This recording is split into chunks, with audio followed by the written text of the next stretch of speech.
My sister banned my daughter from her own wedding, said an autistic child would ruin her perfect day. But what she didn't know is that the groom had other plans, and when my daughter started playing that violin, everything fell apart. Look, I never imagined that one day I'd have to choose between my daughter and my own sister, but that's exactly what happened. This story starts 6 months before the wedding, when I got a call that changed everything. It was my sister, Rachel, calling all excited to tell me about her engagement. I was happy for her, of course, but I had no idea of the nightmare that was coming. My daughter, Sophie, is 9 years old. She's autistic. And before you think anything, let me tell you who she really is. Sophie is a violin prodigy, like those kids you see on the internet and think it's fake. She started playing at 5, and in less than a year, she was already playing pieces that adults take decades to master. Music is how she communicates with the world. When she picks up that violin, it's like all the difficulty she has with words just disappears. But for my sister, Sophie was always a problem, an inconvenience, something she needed to tolerate at family gatherings because, well, she had no choice. Rachel has always been obsessed with appearances. Everything in her life needs to be perfect, planned, flawless. And in her mind, Sophie represented the opposite of that. 2 months after that engagement call, I received the wedding invitation. Beautiful, all on special paper with gold embossing. I opened it expecting to see our names, but there was only my name and my husband's, David. Sophie's name wasn't there. At first, I thought it was a mistake. I called Rachel. "Hi, Rachel, I got the invitation here. It's beautiful, but I think Sophie's name is missing." Silence on the other end. That kind of silence you know isn't good. "It's not a mistake," she said, with that cold voice I knew well. "Sophie isn't invited." I felt my stomach turn. "What do you mean she's not invited? She's your niece." "Look, I don't want drama at my wedding. You know how Sophie is. She might have an attack, start screaming, make a scene. I spent a year planning this day, and I'm not going to let anything ruin it." I couldn't believe what I was hearing. "Rachel, she's a child, your niece, my daughter. And that's exactly why you should understand. Leave her at home with a babysitter. It's just one day, my special day." I tried to stay calm. I took a deep breath.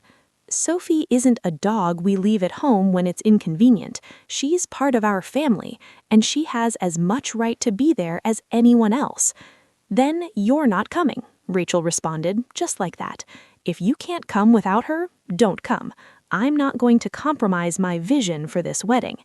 And she hung up on me. I sat there in the kitchen, holding that phone, not believing it. David came home and found me crying. I told him everything, and his anger was as furious as mine. It was that kind of silent, calculated anger. "We're not going," he said. "Simple as that. If Sophie isn't welcome, we're not going." But it wasn't that simple. Rachel was my sister, the only family I had left besides David and Sophie. Our parents had died a few years earlier in a car accident. I always imagined that would have brought us closer, but it only made Rachel more distant, more focused on the perfect life she was trying to build. I spent days not sleeping well thinking about what to do.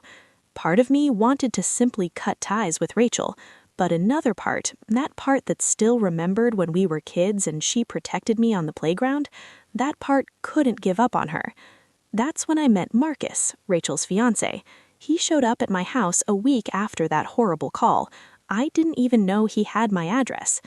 "Can I come in?" he asked, looking genuinely uncomfortable. I let him in. We sat in the living room and he got straight to the point. "I heard about what Rachel did, about Sophie." "Oh yeah?" I couldn't hide the bitterness in my voice. "And you came here to defend her?" "No," he said, surprising me. "I came because I'm disgusted. I didn't know she had done this. When I found out, we had an ugly fight. I said Sophie had to be invited. Rachel refused, said I didn't understand the pressure of having a perfect wedding." He ran his hair through his hair, clearly frustrated. "Look, I love Rachel, But this is wrong, very wrong, and I don't know if I want to marry someone capable of doing this to a child, to her own niece." We were silent for a moment. Then he continued, "Tell me about Sophie, about the violin." And I told him. I told him how she had started playing, how music had opened a new world for her. I told him about the school performances, about how people's jaws dropped when they heard her play. I told him how she practiced every day, hours and hours, lost in the music. Marcus listened to everything, and I could see something changing in his face, an idea forming. "I have a plan," he said, finally, "but you're going to have to trust me, and Sophie is going to have to play at the wedding." Marcus's plan was genius and risky at the same time. He was looking for someone to play violin at the ceremony. Rachel wanted a live wedding march played by a professional musician. Marcus was going to hire Sophie anonymously through an agency he would create himself, just for this. Rachel would never know who the violinist was until the moment she saw. "But what if she cancels everything when she finds out?" I asked. Marcus smiled, but it wasn't a happy smile. It was the smile of someone who'd made a difficult decision. "Then I'll know exactly who I'm marrying, and maybe this wedding shouldn't happen." I should have said no, should have said it was crazy, that it would cause a scandal, that it would destroy relationships, but I was so tired of Sophie being treated like she was less than other people, so tired of having to protect her from people who should love her unconditionally. "Okay," I said, "let's do this." The following weeks were tense.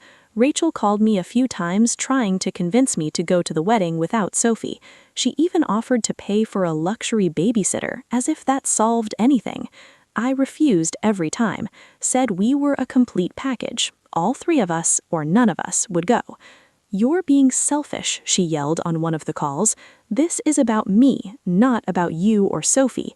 "Exactly," I replied. "It's only about you. It always has been." Meanwhile, Marcus was preparing everything behind the scenes. He created a fake event agency with a website and everything. He presented Sophie to Rachel as an extremely talented young violinist who was available for the date. He even sent a recording of Sophie playing, but without showing her face. Rachel loved it, said it was exactly what she wanted: sophisticated, emotional, perfect. If only she knew. I needed to prepare Sophie, but without telling the whole truth. I didn't want her to know that her own aunt didn't want her at the wedding, so I said she was going to do a surprise performance, that it would be something special. Sophie was excited. She loves to play, especially for important occasions. We practiced the wedding march hundreds of times. Sophie already knew it by heart, but she wanted it to be perfect. She always wants it to be perfect. That's something people don't understand about autism. Many people on the spectrum aren't careless or disorganized. Sophie is obsessed with perfection, with doing things the right way. The night before the wedding, Sophie was nervous. She always gets like this before performances. She rocked back and forth, one of her self-regulation behaviors. "Mom, what if I mess up?" she asked. "You won't mess up, sweetheart. You never mess up. But what if people don't like it?" I hugged her. "They're going to love it, like they always do, because you're amazing."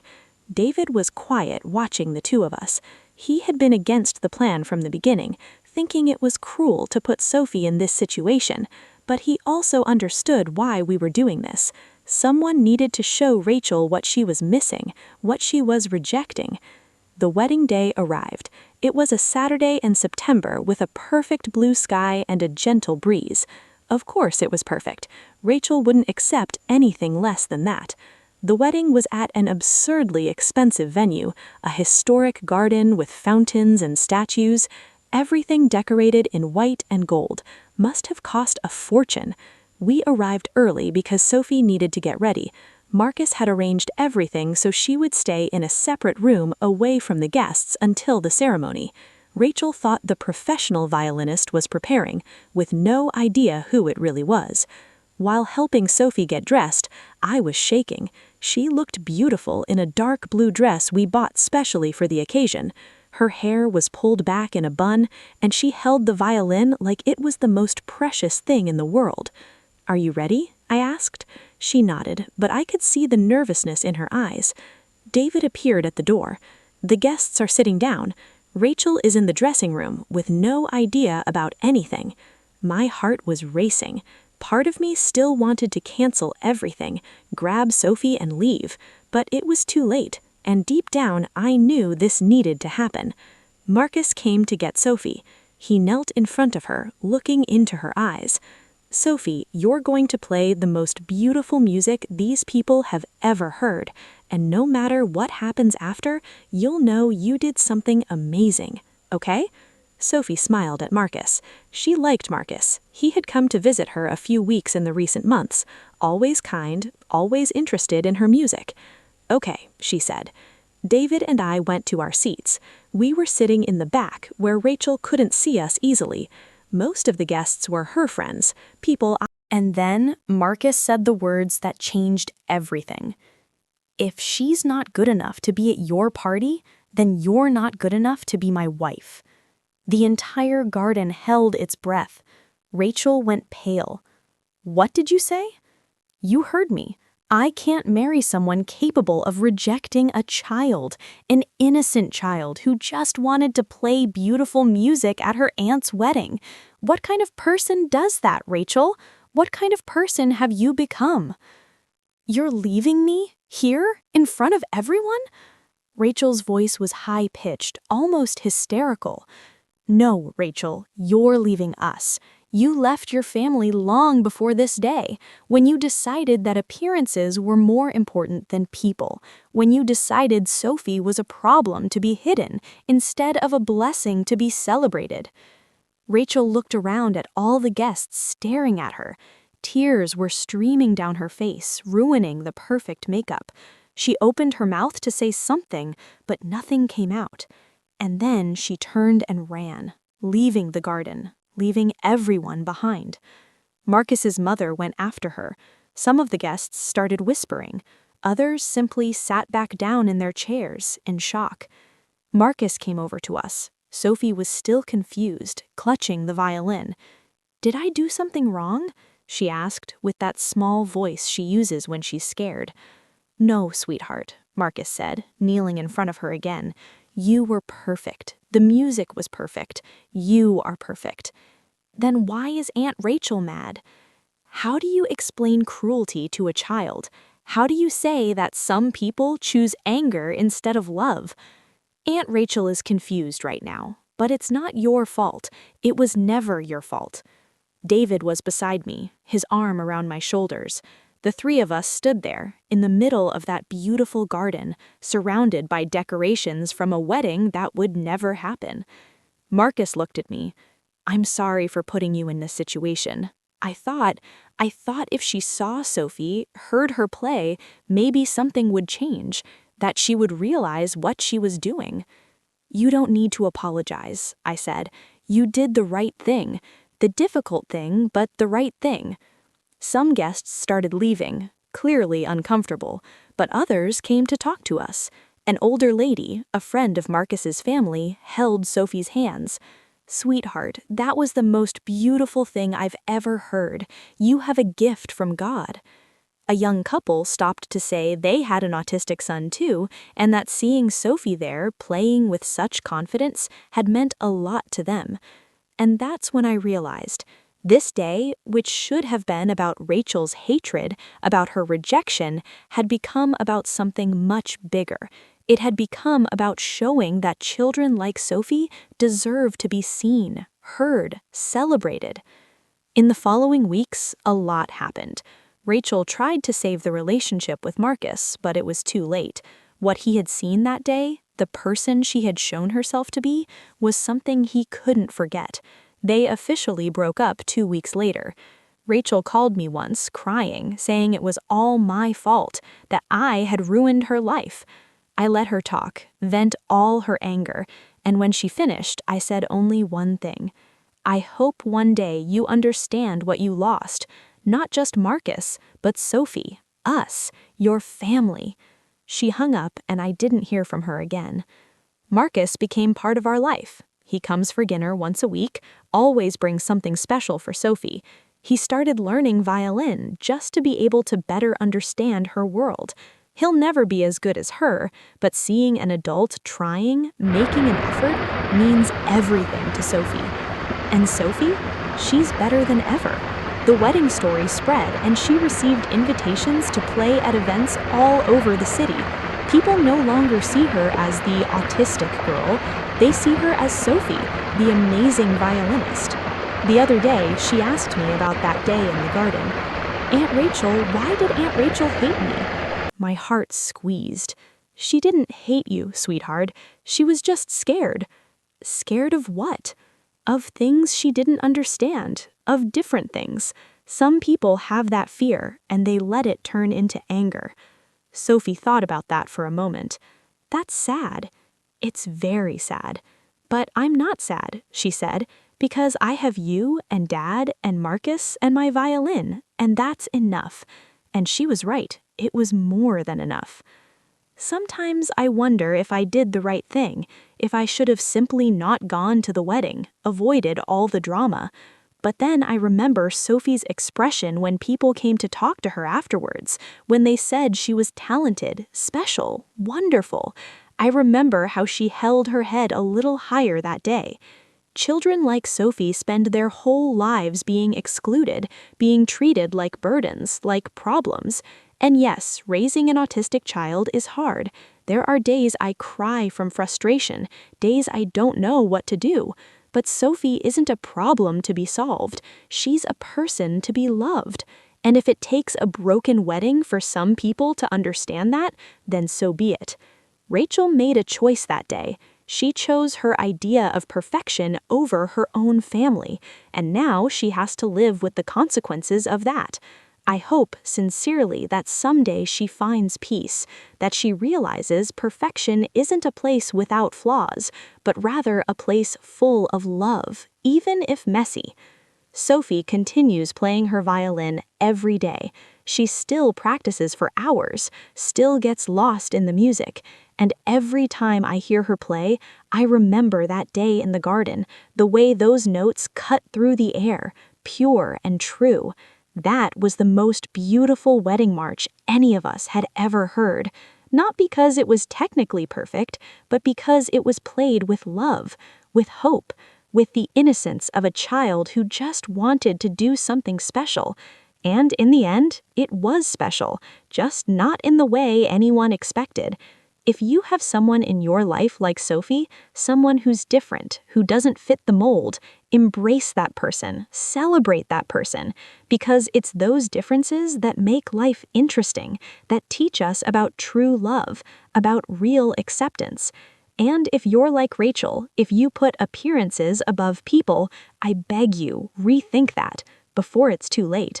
Before you wake up one day and realize you lost everything that really mattered while chasing something that was never real. The last time I saw my sister was from a distance at the supermarket, 3 months after the wedding that didn't happen. She saw me too. Our eyes met for a second. I saw something there, maybe regret, maybe just anger still. I don't know. She turned and walked away. And I went home, where Sophie was practicing a new song, where David was making dinner, where Marcus was going to arrive in an hour with dessert. I went home to my imperfect, wonderful, real family. And I wouldn't trade that for anything. For no perfect wedding, no perfect picture, no perfect life. Because this here, this is better than perfection. This is love. If this story touched you, subscribe to the channel.